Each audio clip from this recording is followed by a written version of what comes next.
Shalom, selamat malam, salam sejahtera bagi kita sekalian.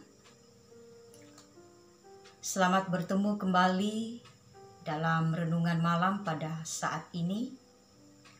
Sebelum kita merenungkan firman Tuhan, mari kita berdoa. Terima kasih ya Allah atas kasih setia, penyertaan, pemeliharaanmu dalam kehidupan kami. Hari-hari hidup yang sudah kami lalui lewati dalam berbagai keberadaan kehidupan kami masing-masing.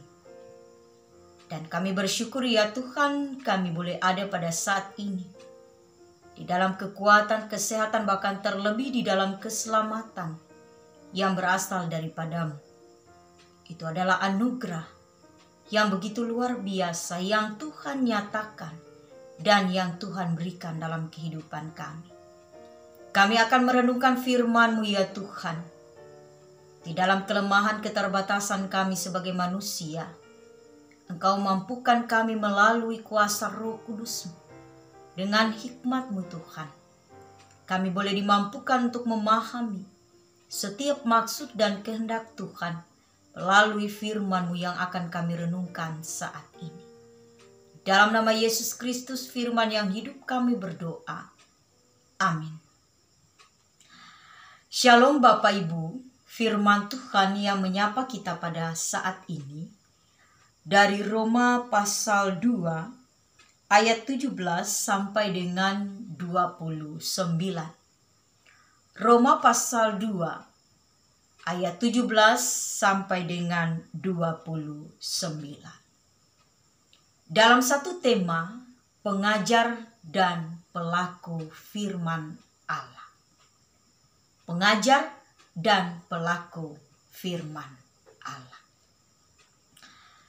Saudara-saudara, apa penyebab yang menjadikan orang Yahudi cenderung merasa bahwa diri mereka lebih daripada orang kafir? Atau apa yang menyebabkan orang-orang Yahudi merasa mereka lebih daripada orang lain? Alasannya karena mereka merasa berpegang pada Taurat. Mereka tahu kehendak Allah dan mereka tahu mana yang baik, mana yang benar, dan mana yang salah. Ayat 17 dan 18 dari bagian firman Tuhan ini. Tetapi firman Allah adalah kehendak Allah yang tidak hanya cukup dipelajari dan diketahui. Artinya tidak hanya sekedar kita baca. Tidak hanya sekedar kita tahu, oh itu firman Allah, itu yang dikatakan oleh Allah melalui firman-Nya. Tetapi juga firman Allah itu harus ditaati. Bahkan diberlakukan di dalam kehidupan kita. Artinya dalam hidup yang kita jalani setiap saat, setiap waktu, menunjukkan sikap hidup yang sesuai dengan firman Allah. Yang kita ketahui tadi, yang kita baca tadi, yang kita pelajari tadi. Tetapi orang-orang Yahudi mengetahui tentang ahli Taurat. Orang-orang ahli Taurat, mereka mengetahui. Tetapi dengan sikap yang angkuh, mereka hanya mengajarkannya. Dan dengan sangat menekankan segi-segi hukum Taurat tersebut. Mengapa demikian? Agar orang lain mematuhi dengan sungguh-sungguh. Ayat 20. Tetapi mereka hanya sekedar mengajarkannya. Tetapi mereka mengkhianati dan melanggar apa yang mereka ajarkan itu. Mereka melanggar sendiri. Kita dapat lihat dalam ayat 21 dan 22. Nah, akibat dari apa yang mereka perbuat, mereka mencemarkan nama Allah di hadapan bangsa-bangsa lain. Dalam ayat 23 dan 24. Engkau bermegah atas hukum Taurat. Mengapa engkau sendiri menghina Allah dengan melanggar hukum Taurat itu? Seperti ada tertulis, sebab oleh karena kamulah nama Allah dihujat di antara bangsa-bangsa lain.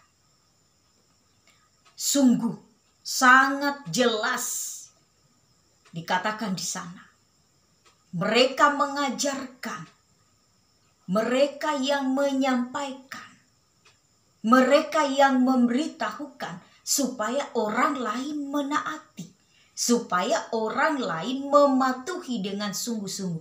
Tetapi mereka sendirilah yang melanggar apa yang mereka sampaikan. Sehingga nama Allah tercemar. Nama Allah dihujat. Mereka mencemarkan nama Allah di hadapan bangsa-bangsa lain. Saudara-saudara, bukan lambang, tetapi makna. Bukan lambang, bukan apa yang kita tunjukkan kepada orang lain, kepada dunia. Siapa kita? Tetapi makna kita itu ada. Kehadiran kita itu nyata. Tidak hanya sekedar kita tahu, tidak hanya sekedar kita menyampaikan, tidak hanya sekedar kita menyaksikan apa yang disampaikan oleh firman Allah. Kita nyatakan kepada orang lain. Tetapi kita pun harus menjalankan apa yang telah kita sampaikan tersebut.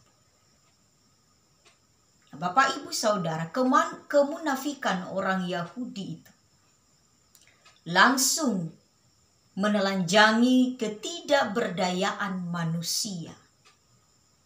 Di mana manusia atau kita memang tidak mampu menaati kehendak Allah dan menyenangkan hati Allah bila hanya bergantung pada kekuatan kita sendiri. Bukan Taurat yang menyelamatkan kita, tetapi anugerah Allah. Namun, hukum Taurat mengingatkan kita apa yang benar dan apa yang salah. Apa yang harus kita lakukan dan apa yang tidak. Bukan sunat menyelamatkan kita, tetapi kasih karunia Allah. Sebab sunat hanyalah lambang yang menunjuk kepada kuasa Injil Yesus yang mampu menyunat hati manusia sehingga menjadi tahir. Nah, Bapak Ibu Saudara yang diberkati oleh Tuhan, baik Bapak Ibu maupun saya, sebagai orang percaya, kita melihat, kita membaca firman Tuhan. Bagaimana di sana disampaikan tentang apa yang harus kita perbuat dan apa yang harus kita nyatakan di dalam keberadaan kehidupan kita. Jangan sampai kita hanya sekedar menjadi pengajar, tetapi mari kita tidak hanya sekedar menjadi pengajar, namun juga menjadi pelaku firman Allah. Kita menjadi pengajar, tetapi juga sekaligus menjadi pelaku firman Allah. Agar nama Tuhan senantiasa dipermuliakan melalui kehidupan kita. Jangan hanya sekedar kita mengajarkan, hanya sekedar kita yang menyampaikan ke orang lain, tapi diri kita sendiri tidak kita ajarkan. Artinya tidak kita berlakukan firman yang kita telah ajarkan. Kita hanya mengajar orang lain, tapi kita tidak. Tapi sesungguhnya kita mengajar orang lain akan firman Allah, tapi juga mengajarkan diri kita akan firman Allah. Supaya tidak hanya orang lain yang menjalankannya, tapi kita juga menjadi pelaku firman Allah itu sendiri. Tergantung bagaimana kita menerima, tergantung bagaimana kita mengimani. Apakah kita hanya sekedar menjadi pengajar, ataukah kita menjadi pengajar dan sekaligus pelaku firman Allah itu? Itu ada dalam diri dan iman kita masing-masing. Amin. Mari kita berdoa. Terima kasih Tuhan atas firman-Mu yang kembali mengingatkan kami bahwa kami tidak hanya sekedar menjadi pengajar firman-Mu, melainkan terlebih ketika kami mengajar, kami pun menjadi pelaku firman-Mu itu. Tuhan, kami menyadari bahwa kami lemah, kami terbatas, kami tidak mampu. Itu karena kami mengandalkan kekuatan kami sendiri. Tetapi ketika kami memohon hikmat yang berasal daripada Allah, maka kami diberikan kemampuan untuk dapat memahami, bahkan terlebih untuk memberlakukan firman-Mu itu di tengah-tengah kehidupan kami. Lindungi kami, sertai kami dengan kuat kuasa Roh Kudus-Mu ya Tuhan, sehingga kami tetap boleh menjadi saksi Tuhan dimanapun kami berada dan dalam keberadaan hidup apapun. Kami datang tidak memerintah, tetapi kehendak Tuhanlah yang akan terjadi. Kehendak Tuhan yang kudus, agung, dan mulia itulah yang akan berlaku dalam kehidupan kami saat ini dan sampai selama-lamanya. Amin. Shalom.